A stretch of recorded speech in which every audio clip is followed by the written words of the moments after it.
welcome to 3Q, where I interview industry professionals for just 15 minutes by asking three powerful questions. I'm your host, Rachel Vogel, and tonight's guest is Rich Christina, Senior Vice President of A&R at Warner Chappell Music Publishing. Prior to joining Warner Chappell, Rich held the role of SVP and Head of East Coast A&R at Sony ATV, where his roster included songwriters like Billy Walsh, Ricky Reed, Sam Hollander, and many others. In addition, he's worked on several culturally important and commercially successful singles like Sunflower by Post Malone, God's Plan by Drake, and Truth Hurts by Lizzo.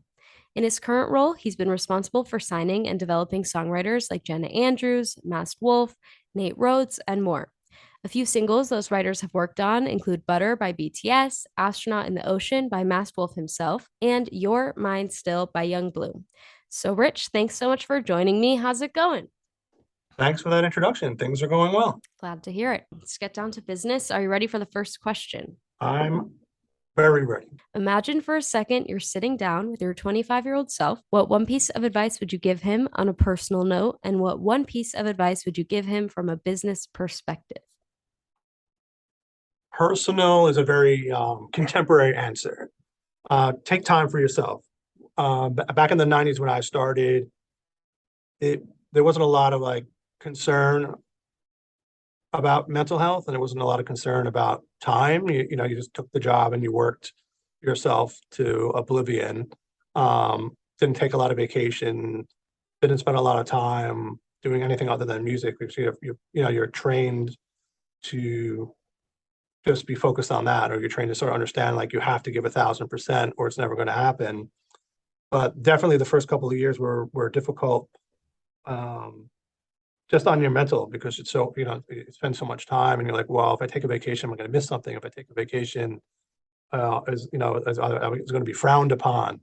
Mhm. So the first bunch of years were super stressful, and I wish I would have taken more time to go on a vacation, take a day off, take up a hobby.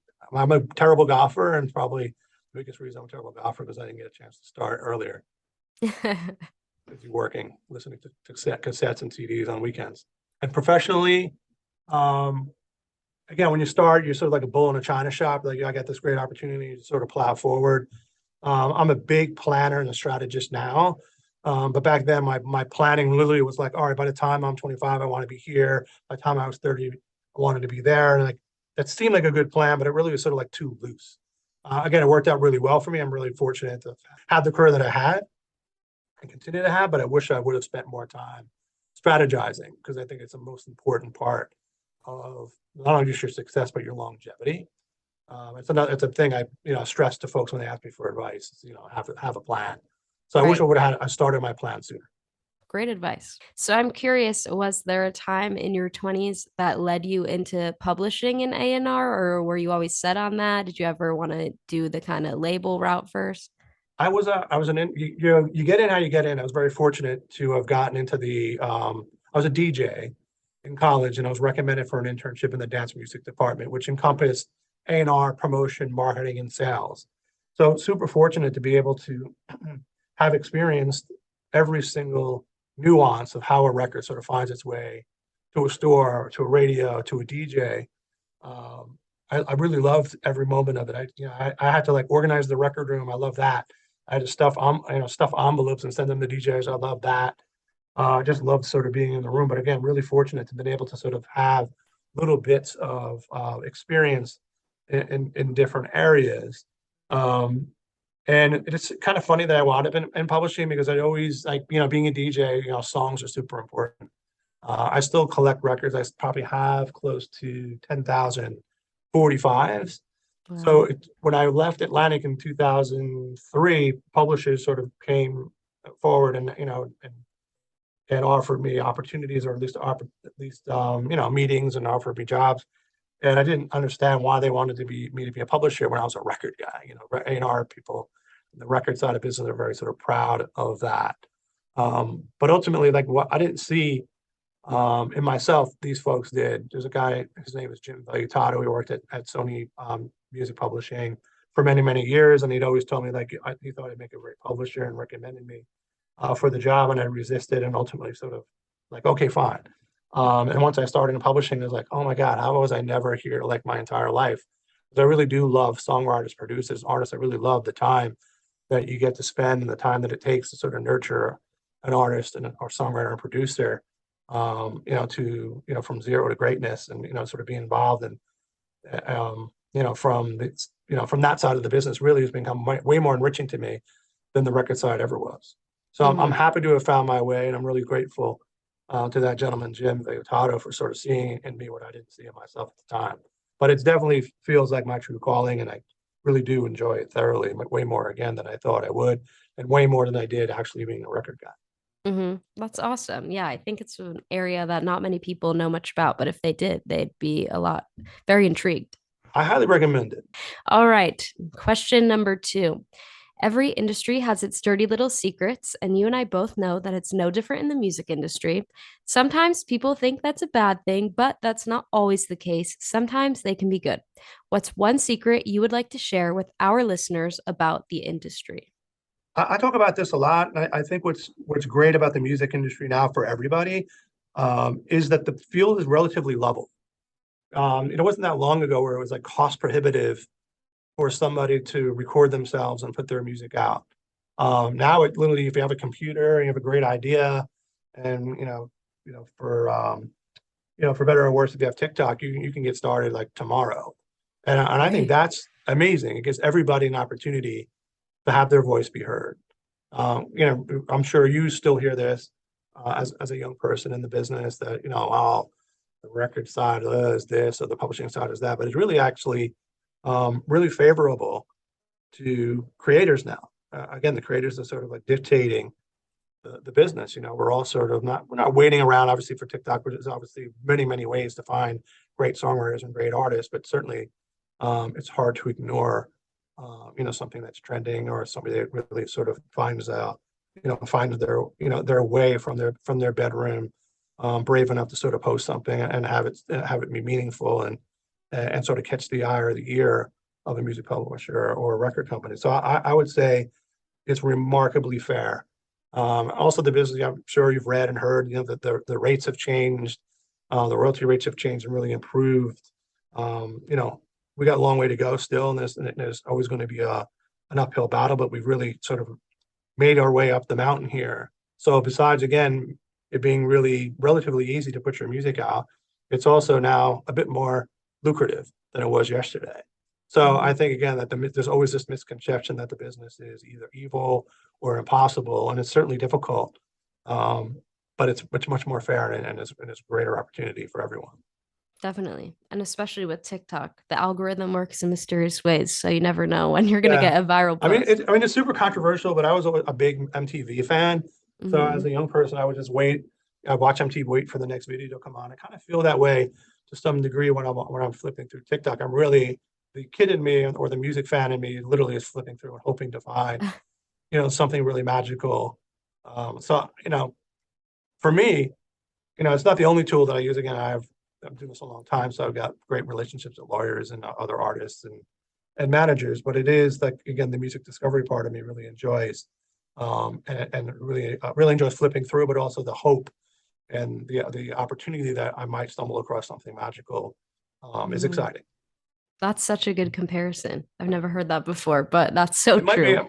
a lot of people here this may disagree, but All right. Last question. Throughout your career, I can only imagine you've been asked a lot of questions, whether for industry conferences, the media, or even a promotion. But throughout all of those interviews and all of those questions, I'll bet there was one that you've never been asked but would have liked to. So, what is that question and what would be your answer? again, very fortunate, as I mentioned to you, like just Jim Vallotado, he wasn't the only person. I've been very fortunate in my career that have people that have looked out for me. I'm a very big fan of Malcolm Gladwell, the 10,000 hours and a lot of his philosophies. I'm also a huge pay it forward person because again, like, people help me.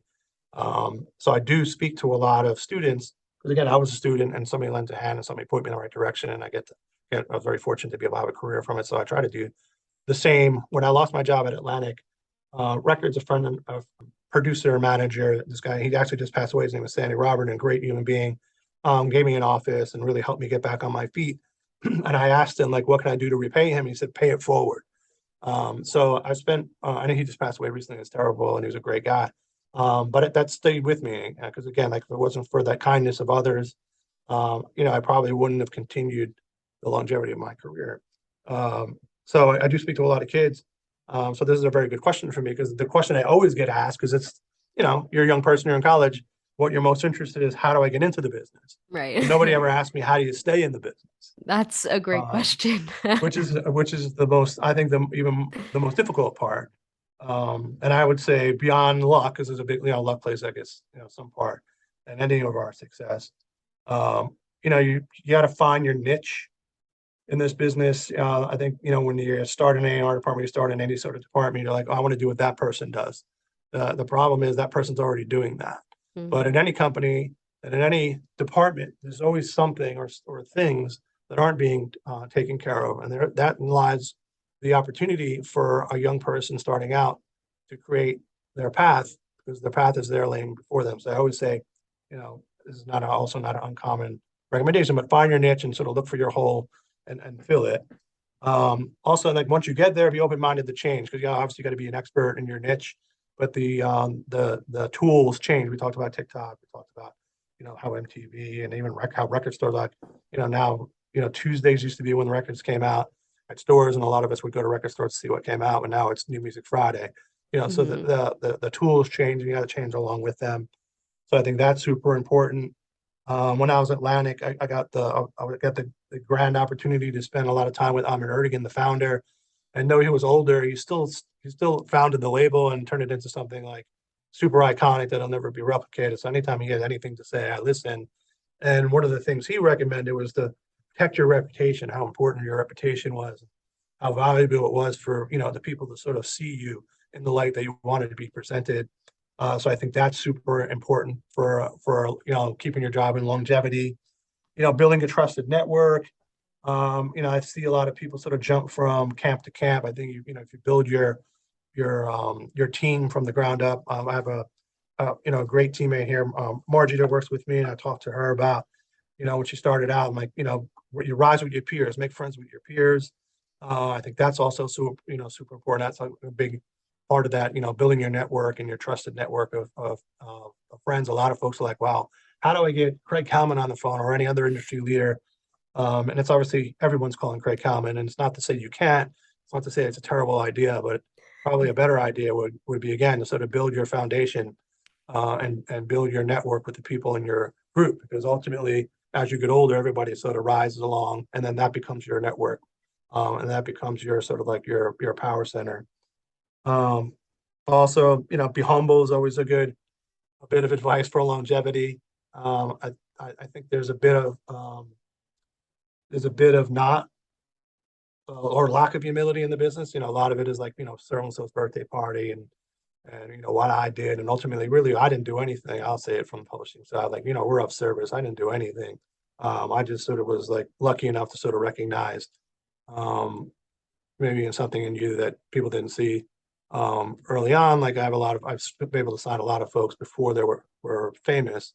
Mhm. But again, like it's just sort of recognizing and helping them find their way. So again, be humble, help the person, be of service. Don't make it about you. I think it's also super important. The be of service thing I mentioned too is super important too. Again, we got as A&R people, we get to sort of, we get to help others. We get to help other coworkers. We get to help artists. We get to help songwriters, and it really is. It comes back to you when you lack humility or you become selfless or selfish, I should say. I think those things sort of shorten your career path and have a hampering effect on your longevity. Then strive to be the best. I tell my kids all the time, like nobody wakes up and wants to be vice president of the United States. You want to be president, and you work your way down. Like try to be the best. My uncle is a very well known and pretty infamous attorney. And he's 89 years old. I had dinner with him recently, and he's like, he said, I'm still trying to be the best attorney. And I think that's amazing. And it really spoke to me because when I got to publishing, I'm like, I want to be the best publisher in the business. I'm going to work every day until they throw me out of here to be the to be the absolute best publisher. So I don't think there's any harm ever in trying to be the absolute best. And again, it certainly will help with your longevity. The minute you think you're the best, or you're not. The minute you Right. think you've reached the top of the mountain, maybe you're ending your career. So again, if you keep striving, keep trying to be the best, there's never anything bad about trying to be the absolute best. And then the last thing is like maintain your fire. That's another thing I see with some of my friends that we've lost in the business along the way. It's really, really hard business. And this is my 32nd year in the music business. I love it today the way that I did when I started as an intern. There's days I still kind of feel like an intern, but I mean that in a positive way.